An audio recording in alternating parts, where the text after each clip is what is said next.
As I explained in this video, instancing is a technique used to create a large number of meshes where all the instances share the same material in geometry. To achieve this in Three.js, we use the instanced mesh class, which is sort of a container of the objects you want to add to your scene. That said, batching is similar to instancing, except the instances don't need to share the same geometry. And to do this in Three.js, we need to use the batchedMesh class. As you can see, I have a starting scene with just a grid and a couple of light sources. So first, we'll create a geometry, the material, and a batchedMesh.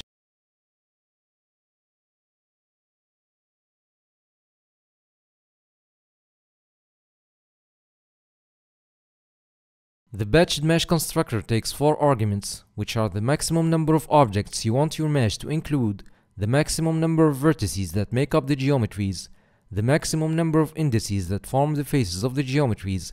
To understand this one, you'll need to learn a bit of raw WebGL, and the 4th argument is the material. Next, we'll add the mesh to the scene. For now, we have the batchedMesh added to the scene, but we still haven't added any instances. To do that, we first need to add the geometry to the batchedMesh. This method returns an ID that we'll use to create our first instance.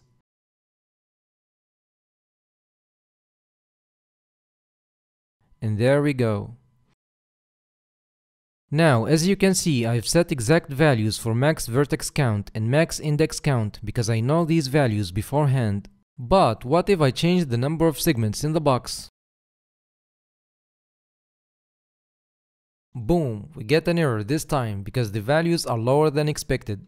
So, do I need to calculate these values manually for each geometry I'm going to use? You might be asking. Well, you can. However, a better way is to get them from the geometry properties. The number of vertices is stored in the attributes.position.count property, while the number of indices is stored in index.count.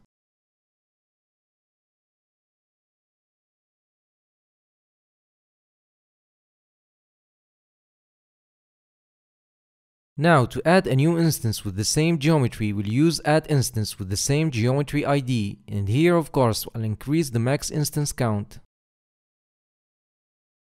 The instance has been added, it is just overlapping with the first one.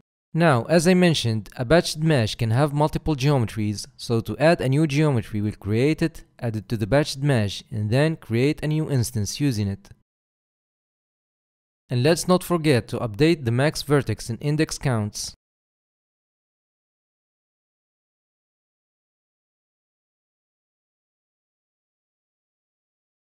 To position an instance, we need to use the setMatrixAt method, which takes the instance ID in a matrix. So yes, we can't apply a translation to an instance using the classic position property. Instead, we need to use a matrix. Furthermore, the matrix shouldn't just include the position value, but also the rotation and scale. First, we'll create a matrix for instance, then create a position vector initialized with the desired coordinates.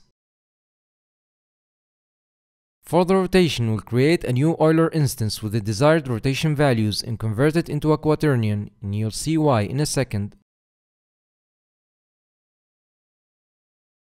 And we'll also need a vector 3 for the scale. And now that we have all the transformations ready, we'll use them to populate the matrix. And as you can see here, the compose method accepts a quaternion for the rotation.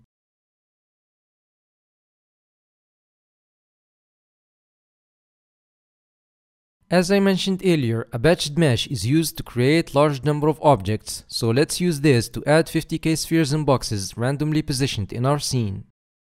We'll start with a function that takes a matrix as an argument and returns a new one with randomized values.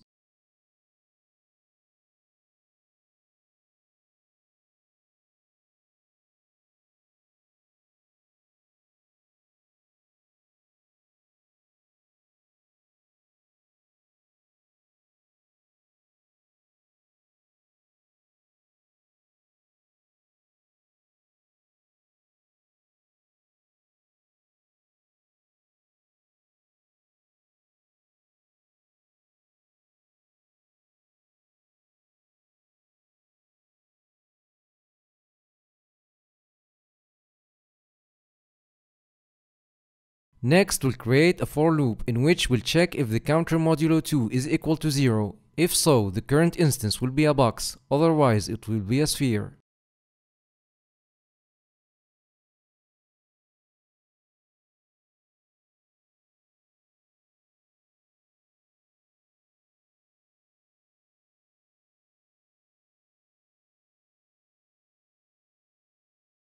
Then we'll set the number of instances to 50k, of course.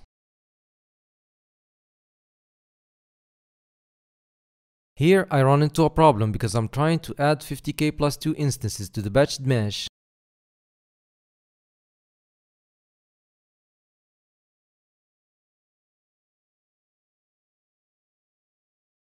We can use a batched mesh to create thousands of clones of a model, but there is a requirement that needs to be met first. The model must be composed of a single geometry. Here I have a GLB file that contains these 13 meshes, each composed of a single geometry. So what we'll do here is target one of the meshes, extract its geometry and material, and use them to create the 5k instances, just like we did with the boxes and spheres.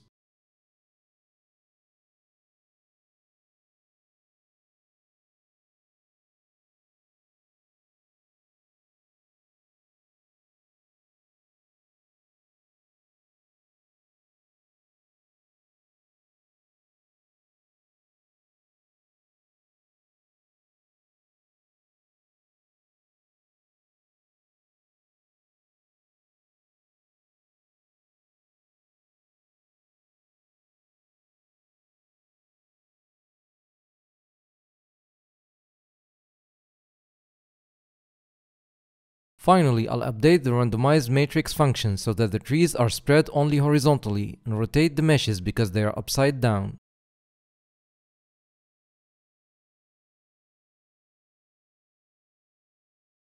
And this is it for this tutorial, so make sure to like, share and subscribe, and I will see you in the next one.